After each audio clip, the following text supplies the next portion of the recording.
ગીર સોમનાથ જિલ્લામાં વર્ષોથી બંધ 2 શુગર મિલ શરૂ કરવા કવાયત હાથ ધરાઈ છે। સરકારના પ્રયાસને સફળતા મળતા શેરડી પકવતા ખેડૂતોમાં હાલ ખુશીનો માહોલ છે। કોડીનાર અને તાલાળાની બંધ શુગર મિલોને ફરી ધમધમતી કરવા માટે ખાતમુહૂર્ત કરવામાં આવ્યું હતું। આગામી થોડા મહિનામાં જ આ બંને શુગર ફેક્ટરીઓ ફરી ધમધમતી થશે અને જેના કારણે ખેડૂતોએ ઉત્સાહ સાથે શેરડીના પાકનું વાવેતર વધારી દીધું છે।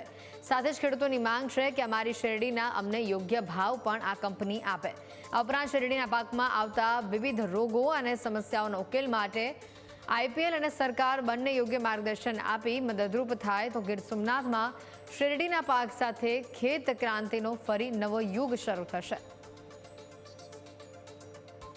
પેલા ચલાવતા હતા જો લેબલ ખર્ચો ઓછો હતો તે પછી ખેડૂતને પોસાતું શેરડી અમે 1500 થી 2500 રૂપિયામાં શેરડી કાપતા તે પછી અત્યારે ભાવ ઘટી ગયો છે શેરડીમાં એટલે પછી આ મજૂરનો લેબલ ખર્ચો વધી ગયો છે એટલે રાબડાને કાંઈ અમારે પોસાય નહીં રાબડામાં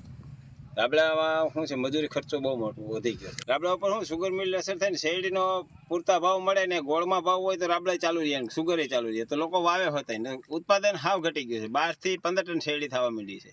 અને ખેડૂત નથી વાવતા શેરડી પછી તો શું કરે 1000 રૂપિયા ટન પીલાતી અત્યારે 1500 રૂપિયા 1700 રૂપિયા ટન મેન્ટેનન્સ ખર્ચો આવી ગયો સવારે નહીં ફાયદો રહે ગોળમાં ભાવ રહે તો નકર ફાયદો રહે નહીં ખેડૂતને ફાયદો હોવો જોઈએ આપણે ખેડૂત જ છે આપણે એવું નથી કે કોઈ મિલ માલિક જ છે ફાયદો બેને બેતર રહે ને તો બધાને પોસાય। પાક વિશે એવું છે કે આ સુગર મિલ જેથી સુગર ફેક્ટરી જ્યારે ચાલતી હતી ત્યારે કંઈક ભાવ સારા મળતા હતા ને એ બંધ થઈને શેરડી વાવ્યા પછી રોગે એવા મટી ગયા આવવા વીઘે જ્યારે સુગર આવતી ત્યારે 20 ટન શેરડી ઉતરતી હતી તો અત્યારે 5-7 વધીને 10 ટન શેરડી ઉતરે છે અને હવે આ રોગે બહુ આવે છે પણ અમારે જોઈતા પૂરતા ભાવ આવે તો અમને પોહાય। આશા રાખી છે જો 4000 થી હેઠ આવે તો અમને નહીં પોહાય એનું કારણ કે આ ખર્ચા વધી ગયા શેરડીનો ઉતારો ઘટી ગયો છે ઉતારો કેમ આવે કુદરતી મહેનત એટલી કરી છે। અમને એવી આશા છે કે સુગર મિલ ચાલુ થાય સારા ભાવ આપે તો ખેડૂને પોસાય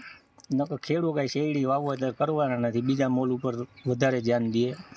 ખર્ચો શેરડીમાં કારણ કે બહુ જ આવે આવો ઓછામાં ઓછા 3000 થી 3500 રૂપિયા હોવા જોઈએ તો ખેડૂને શેરડી વાવવાનું પોસાય બાકી પોસાય જ નહીં ખર્ચો બહુ લાગે। સાહેબ હું 10 થી 12 વર્ષથી ખેતી કરું છું શેરડીની એટલે એમાં જે આજથી 10 થી 12 વર્ષ પહેલાંની વાત કરું તો સાહેબ ત્યારે ખાતર દવા બહુ જરૂર ન પડતી જ્યાં જમીનની ફળદ્રુપતા સારી હતી અને શેરડીના ઉતારા પણ સારા હતા દાખલા તરીકે 20-22 ટન જેવા શેરડીના ઉતારા હતા અને અત્યારના સમયમાં જોઈએ તો ઉતારા 50% જેવા થઈ ગયા છે 10 થી 12 ટન માન ઉતરે છે એની સામે દવા ખાતર બધા જેવા ખર્ચા લેબર ખર્ચ બધે વધી ગયો છે અત્યારે સુગર મિલ ભાવ 3400 ની આસપાસ પાયરા છે લેબર કટિંગ સાથે પણ થોડીક એમાં સ્પષ્ટતા કરે તો સારું કહેવાય અને થોડુંક તમને કહું ને કે સાહેબ હવે ઉતારો ઘટતા થોડુંક પોષણક્ષમ ભાવ કરી દે તો ખેડૂત માટે સારું તો વાવેતર વધે।